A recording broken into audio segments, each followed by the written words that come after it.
চলো এভেন welcome back to another video. তো আজকে কথা বলবো Punjab versus Gujarat match number 5 number ম্যাচকে নিয়ে কথা বলবো। তো মূলত চ্যানেলে নতুন থাকলে তোমরা চ্যানেলটিকে সাবস্ক্রাইব করে দাও। আমার যে ড্রিম টিম হবে আমি সেটাও তোমাদের সাথে শেয়ার করবো। এর সাথে সাথে তোমাদেরকে বলবো যে কোন প্লেয়ার অবশ্যই খেলতে পারে এবং কোন টিম এগিয়ে থাকবে কোন টিমের থেকে, এবং প্রেডিকশন 11 যেটা সেটাও তোমাদের সাথে অবশ্যই শেয়ার করবো। মূলত আমি যদি পাঞ্জাব পাঞ্জাব নিয়ে যদি কথা বলি, মানে কিংস ইলেভেন পাঞ্জাব, সেখানে তাদের যে 11টা প্লেয়ার হবে সেটা এবং তাদের যে ইম্প্যাক্ট প্লেয়ার হিসেবে থাকতে পারে আমি সেটা নিয়ে কথা বলবো। মূলত এখানে পি সিংকে খেলানো হবে এবং জশ ইংলিশকে খেলানো হবে ওপেনার হিসাবে। এটা মূলত এখনো অব্দি যেরকম রেশিও দেখা যাচ্ছে পাঞ্জাবে, সেরকম অনুযায়ী বোঝা যাচ্ছে যে এখানে দুখানা ওপেনার যারা আসতে চলেছে তার মধ্যে জশ ইংলিশ এবং তার সাথে সাথে পি সিংকে তারা খেলাবে। 3 নম্বরে অবশ্যই এখানে ক্যাপ্টেন সাহেব নিজে আসবে, শ্রেয়াস আইয়ার। 3 নম্বরে সে ফার্স্ট রাউন্ডে আসাই প্রেফার করবে। এখানে কেকেআর এ সে খেলেছিল, কেকেআর এর সিনারিওটা পুরো অন্যরকম ছিল, বাট এখানে যেটা হবে এখানে শ্রেয়াস আইয়ারকে 3-এ আসতে হবে, কারণ তার ব্যাকআপে কিন্তু আরো আলাদা আলাদা প্লেয়ার আছে যারা কিন্তু পরবর্তী টাইমে এসে হিট লাগাতে পারে। শ্রেয়াস আইয়ার এখানে যদি 6th ওভারের মধ্যেও আসে তো সেখানে পাওয়ার প্লেতেও সে একটা ভালো একটা রান করতে পারে, তার হাতে বিগ হিট আছে। এবং শ্রেয়াস আইয়ার শুরুর দিকে অনেকটা টাইম নেয় এবং সে লং টার্ম প্লেয়ার, মানে সে 20 ওভার অব্দিও ম্যাচ নিয়ে যেতে পারে, এবং সেই কারণে শ্রেয়াস আইয়ার কোথাও গিয়ে 3 নম্বরে অবশ্যই আমার মনে হয় যে সে আসবে। এবং 4-এতে গ্লেন ম্যাক্সওয়েল আসতে পারে, এবং গ্লেন ম্যাক্সওয়েল যদি 8 ওভারের কাছাকাছিও আসে সে ম্যাচ ঘুরিয়ে যেতে পারে। এবং নাম্বার 12 ওভারেও যদি তাকে তাড়াতাড়ি আসতে হয় সেখানেও যদি সে দাঁড়িয়ে যায় সে আলাদা রকম পারফর্ম করবে। এবং 12 ওভারের পরে এলো সেখানেও সে একটা ভালো বেটার পারফরমেন্স করবে। এবং এর সাথে সাথে মার্কাস স্টোয়নিস সে অবশ্যই থাকতে চলেছে। মার্কাস স্টোয়নিস নাম্বার 5-এ আসবে, এবং মার্কাস স্টোয়নিস এবং ম্যাক্সওয়েল এরা কিন্তু 15th ওভারের পরে এলো কিন্তু বিগ হিট লাগিয়ে কিন্তু ম্যাচ ঘুরিয়ে দিতে পারে। এরপরে শশাঙ্ক সিং আসতে পারে, এবং তারপরে 7 নম্বরে যদি বলো তো ওয়াধেরা আসতে পারে। ওয়াধেরা ব্যাপক প্লেয়ার, তো এই দুটো প্লেয়ার কিন্তু বিশালভাবে ইম্প্যাক্ট থাকতে চলেছে। তো টিমের যে ব্যাটিং লাইন আপটা সেটা কিন্তু খুব প্রচন্ড, মানে একটা ডিপ লেভেলে নিয়ে যাওয়া হয়েছে। তারপরে তুমি যদি নাম্বার 8-এ দেখো তো এম জনসন আসতে পারে, এবং নাম্বার 9-তে হারপ্রীত ব্রার আসতে পারে। তো এরকম 9th নাম্বার অব্দি রাখা হয়েছে। এবং নাম্বার 10-তে হর্ষদীপ সিং, যাকে মানে পাঞ্জাবের মেন বোলার হিসাবে বলতে পারো। তো এখানে হর্ষদীপ সিং সে অ্যাজ এ বোলার হিসাবে এবং শুরুর দিকে পাওয়ার প্লের দিকে সে এসে উইকেট 2-3টে নিয়েও নিতে পারে, এবং ডেথ ওভারের জন্য কিন্তু হর্ষদীপ একটা হেডেক হয়ে দাঁড়াবে কিন্তু গুজরাটের ক্ষেত্রে, দেখার যে সেটা হয় কিনা। এবং নাম্বার 11-তে এখানে ইউজি চাহালকে আনতে পারে। ইউজি চাহালের এখানে বেস্ট একটা প্রাইজ উঠেছিল, এবং ইউজি চাহাল যে ওই যে 4 ওভারটা বিশাল ইম্পর্টেন্ট হবে, কারণ 8 ওভারের পর থেকে মানে মোটামুটি ইউজি চাহালের আসা শুরু হয়ে যাবে, এবং সেখানে কিন্তু একটা প্রবলেম ফেস করতে হবে গুজরাটকে।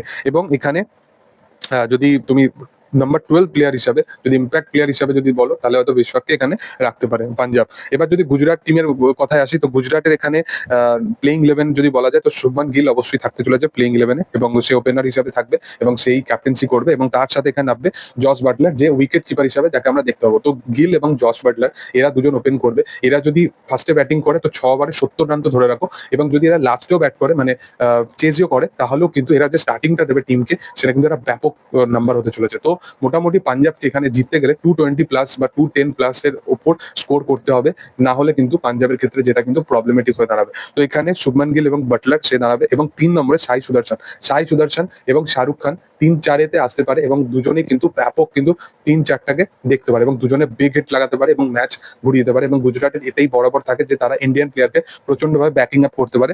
এবং এর সাথে সাথে নাম্বার 6-এ আসবে গ্লেন ফিলিপস অলরেডি সে বিগ হিটার। সে যদি লাস্টের 2 ওভারও পেয়ে যায় সে ম্যাচ ঘুরিয়ে দিতে পারে। লাস্টের 2 ওভারে মোটামুটি 30-40 রান সে কন্ডাক্ট করতে পারে। তো সেখানে এরা যদি প্রথমেও ব্যাট করে মোটামুটি এরা 200+ স্কোর তো করবেই, এবং যদি চেজিং হয় বড় মাঠ যেহেতু, এখানে যদি 180ও থাকে বা 200 থাকে সেখানেও কিন্তু বিগ হিটার লাগবে। তো এই কারণে গ্লেন ফিলিপসের এখানে দরকার। এরপরে ওয়াশিংটন সুন্দর অবশ্যই ব্যাট করতে পারে।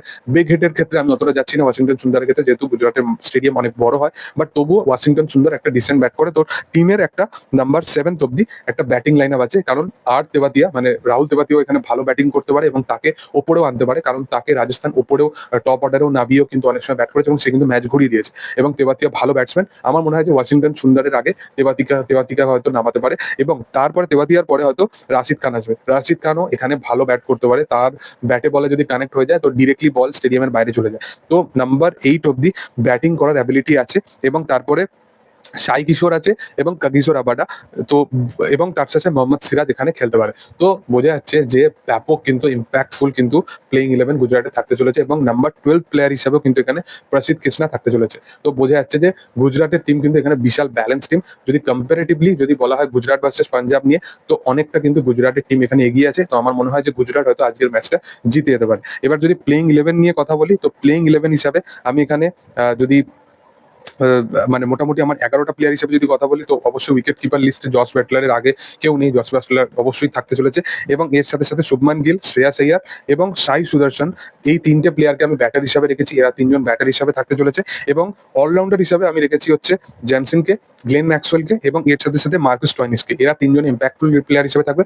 মার্কাস স্টয়নিসকে এই কারণে রেখেছি, সে একটা ব্যাটার, সে আমার মনে হয় না যে বোলিং করবে। যদি দরকার না পড়ে তো স্টয়নিস এসে এখানে বড় বড় হিট লাগাতে পারে এবং ম্যাক্সওয়েল সে যেদিন চলে যাবে এবং সে যদি উইকেটও নিতে শুরু করে তো 1-2 উইকেট নিয়ে নেবে, কারণ তাকে বড় হিট মারার চেষ্টা করতে গিয়েও কিন্তু অনেকে আউট হয়ে যেতে পারে, এটা হতে পারে। এবং বোলার হিসাবে এখানে রাশিদ খান, কাগিজো রাবাডা এবং আর্শদীপ সিং এবং ইউজি সাহেল 4জনই উইকেট টেকার বলার, তো সেই কারণে এই 4জনকে রাখাটাই আমার মনে হয় বেটার হবে। এখানে ক্যাপ্টেন ভাইস ক্যাপ্টেন হিসেবে আমি শ্রেয়াস আইয়ারকে এখানে ভাইস ক্যাপ্টেন এবং সাই সুদর্শনকে এখানে ক্যাপ্টেন হিসেবে রেখেছি। তো যাই হোক, তোমাদের কি মতামত তোমরা অবশ্যই সেটা কমেন্ট সেকশনে জানাতে পারো এবং তোমাদের মতে কি আজকের ম্যাচ জিতবে সেটা অবশ্যই তোমরা জানাতে পারো। আর ভিডিও যদি ভালো লেগে থাকে অবশ্যই লাইক শেয়ার সাবস্ক্রাইব করে দিও। Thank you all, by.